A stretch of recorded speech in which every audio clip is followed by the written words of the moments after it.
नमस्ते विद्यार्थी मित्रों। Silver bells Mansarovar Palanpur school के ऑनलाइन एजुकेशन प्रोग्राम में आपका दिल से स्वागत है। बाल मित्रों, आज हम स्टैंडर्ड 8 सब्जेक्ट हिंदी टॉपिक में चैप्टर नंबर 5 जिसका नाम है सवाल बाल मन के जवाब डॉक्टर कलाम के। तो विद्यार्थी मित्रों, भारत के भूतपूर्व राष्ट्रपति डॉक्टर अबुल पाकीर जैनुलाब्दीन अब्दुल कलाम एक वैज्ञानिक थे। भारत के आधुनिक मिसाइलों का निर्माण तथा प्रक्षेपण में उनका बड़ा योगदान रहा है। डॉक्टर कलाम बहुत ही सरल स्वभाव के व्यक्ति है। बच्चों से उन्हें बड़ा लगाव है। इस पाठ में बच्चों ने उनसे विविध विषयों पर प्रश्न पूछे हैं और डॉक्टर कलाम ने उनके उत्तर दिए हैं। ये जो पाठ है उसकी मेथड है क्वेश्चन आंसर मेथड। प्रश्नोत्तर शैली में प्रस्तुत यह साक्षात्कार का मतलब होता है इंटरव्यू। डॉक्टर अबुल पकीर जैनुलाब्दीन अब्दुल कलाम से बच्चों की बातचीत पर आधारित है। मतलब ये प्रश्नोत्तर शैली है, क्वेश्चन आंसर मेथड है। बच्चों ने क्वेश्चन किया है और डॉक्टर एपीजे अब्दुल कलाम ने आंसर दिया है। यह बातचीत तब संपन्न हुई थी जब डॉक्टर कलाम राष्ट्रपति पद पर आसीन थे, मतलब जब वो राष्ट्रपति थे। वे बच्चों की जिज्ञासाओं का तुरंत उत्तर देने के लिए सदैव तत्पर रहते थे। मतलब बच्चे कोई भी क्वेश्चन पूछे, उनका आंसर देने के लिए एपीजे अब्दुल कलाम तुरंत तत्पर रहते थे। ये चित्र देखिए, एपीजे अब्दुल कलाम बैठे हुए हैं और बच्चे क्वेश्चन पूछ रहे हैं। एपीजे अब्दुल कलाम, जिनका पूरा नाम है डॉक्टर अबुल पाकीर जैनुलाब्दीन अब्दुल कलाम, उनका परिवार बड़ा ही गरीब था और गरीब परिवार में से उन्होंने सख्त मेहनत करके, सख्त संघर्ष करके राष्ट्रपति पद पर भी पहुंचे और वो वैज्ञानिक भी थे। हम लोग उनको मिसाइल मैन के नाम से भी जानते हैं। तो बाल मित्रों, आज हम उनका साक्षात्कार देखते हैं, मतलब इंटरव्यू देखते हैं। इंटरव्यू की मेथड कौन सी है? Question answer method. तो प्रश्नकर्ता आर अरविंद, कक्षा 3, सेंट मैडम स्कूल, चेन्नई। उन्होंने क्वेश्चन किया है। क्वेश्चन क्या है?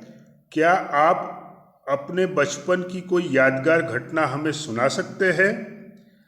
तो डॉक्टर कलाम, उन्होंने आंसर दिया है, कक्षा 5वीं के मेरे शिक्षक श्री शिव सुब्रमण्यम अय्यर की एक बात मुझे याद है। एक दिन कक्षा में वे हमें यह बता रहे थे कि कोई पक्षी कैसे उड़ता है। उन्होंने हमें रामेश्वरम के समुद्र तट पर ले जाकर इसका जीवंत उदाहरण दिया। वह ऐसी यादगार घटना थी जो मेरे मन मस्तिष्क में हमेशा के लिए बैठ गई। इसी से मुझे आगे विज्ञान पढ़ने की प्रेरणा मिली। मतलब डॉक्टर कलाम ने अपनी यादगार घटना सुनाई है अपने टीचर के बारे में। जब वो 5वीं कक्षा में थे तो पक्षी कैसे उड़ता है वो क्लास में टीचर ने नहीं पढ़ाया, लेकिन रामेश्वरम के समुद्र तट पर ले जाकर पक्षी कैसे उड़ता है उनका जीवंत उदाहरण दिया।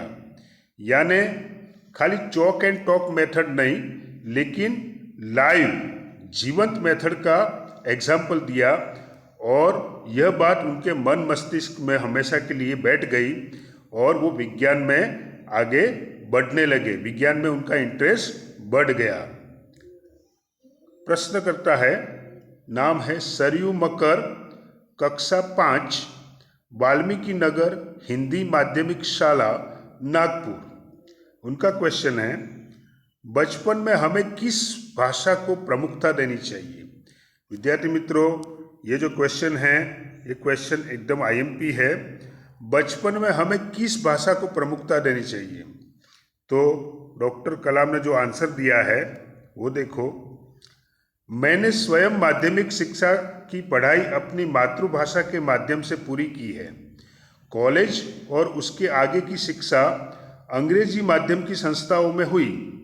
मेरा मानना है कि हम कॉलेज में भी माध्यम के रूप में मातृभाषा का चुनाव कर सकते हैं, क्योंकि युवा अपनी मातृभाषा में ही सोचता है, उसी में अपनी बात सहजता से कहने में सक्षम होता है।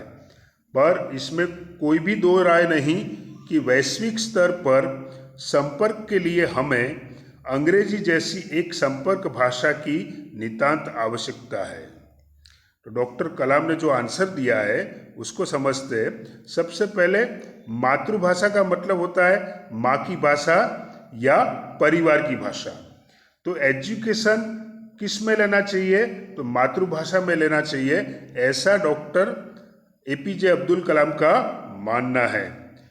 और वो ये सोचते हैं कि युवा अपनी मातृभाषा में ही सोचते हैं। हम जो भी थिंकिंग करते हैं, जो भी सोचते हैं, जो भी विचार करते हैं, वो अपनी मातृभाषा में ही करते हैं और मातृभाषा में हम सहजता से बात कह सकते हैं।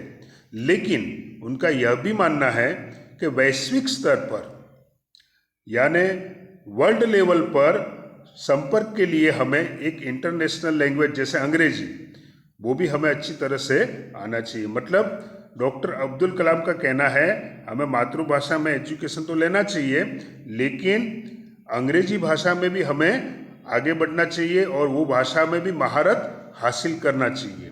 नेक्स्ट क्वेश्चन है, प्रश्नकर्ता ने क्वेश्चन किया, अर्श पटेल कक्षा 5 चंदूलाल विद्या मंदिर मुंबई।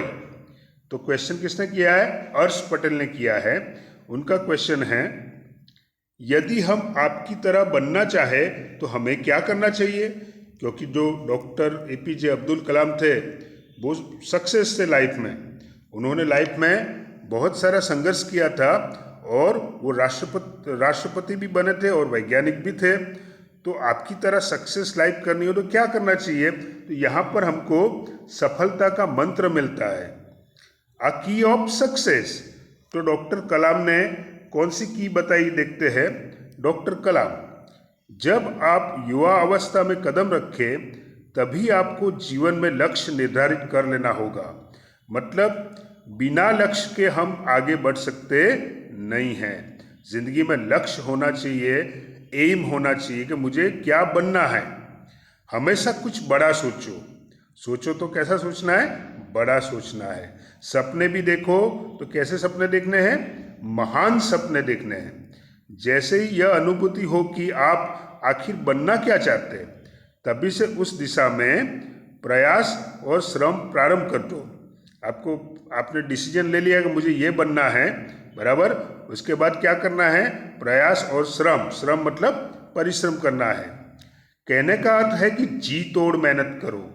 जी तोड़ मेहनत करो मतलब सखत परिश्रम करो। जो जो आप आगे की ओर बढ़ोगे आपका सामना बाधाओं तथा कठिनाइयों से होगा। यानी कि जीवन जो है वो फूलों का रास्ता तो है नहीं।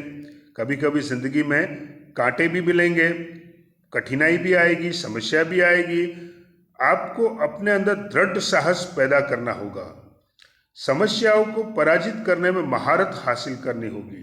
यानी कोई भी प्रॉब्लम हो, समस्या तो जिंदगी में आएगी, लेकिन उस समस्या को क्या करना है? उसका समाधान निकालना है और महारत हासिल करना है। मतलब उसमें स्किल डेवलप करनी है, यानी प्रवीणता हासिल करनी है, कुशलता हासिल करनी है, तभी जीवन में सफल हो पाओगे।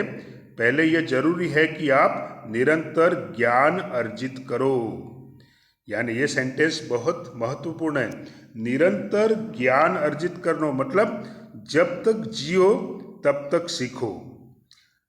हमें हमेशा अपडेट होते रहना चाहिए, निरंतर ज्ञान को ग्रहण करते रहना चाहिए।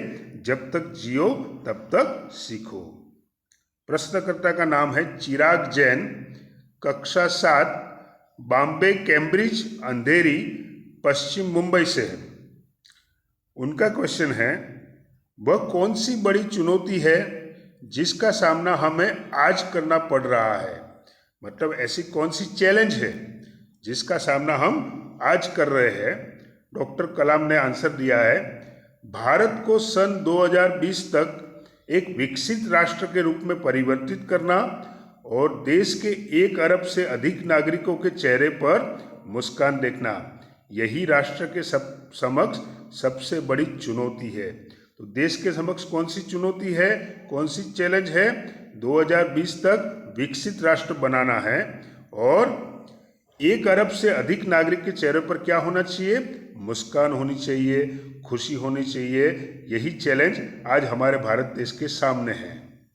नेक्स्ट क्वेश्चन है, प्रश्नकर्ता का नाम है हर्ष चांडक, कक्षा 7, डॉक्टर एस राधाकृष्णन विद्यालय, मलाड, मुंबई। उन्होंने क्वेश्चन किया है, आपकी दृष्टि में साहस की परिभाषा क्या है? परिभाषा मतलब व्याख्या, अवधारणा, डेफिनेशन। तो आपकी दृष्टि में साहस की परिभाषा क्या है? डॉक्टर कलाम ने आंसर दिया, अपनी जान की परवाह किए बिना दूसरों को संकट या आपदा से बचाना ही साहस है। मतलब जान की बाजी लगाकर दूसरों को संकट से बचाना। अगर ये साहस आप सब में है तो आप जिंदगी में सक्सेस हो सकते हैं, क्योंकि जो साहस करता है वही सक्सेस को प्राप्त करता है। प्रश्नकर्ता ने क्वेश्चन किया है, उसका नाम है तरुण पटेल, कक्षा 8, Swaminarayan independent school, London. Question है, हम प्रवासी भारतीय मातृभूमि के प्रति गर्व की भावना कैसे विकसित करें? गर्व मतलब अभिमान नहीं, यहाँ पर गर्व मतलब गौरव। डॉक्टर कलाम ने आंसर दिया है, भारतीय मूल का कोई भी व्यक्ति एक बृहद भारतीय परिवार का अंग है। बृहद मतलब विशाल, और उसे हमारे देश की सांस्कृतिक विरासत पर गर्व है। गर्व मतलब गौरव, और विरासत का मतलब होता है धरोहर। सौभाग्य से आप लोग ऐसी स्थिति में हैं कि अपनी मातृभूमि से अच्छी तरह से जुड़े हुए हैं, और यही आपके लिए गौरव की बात है।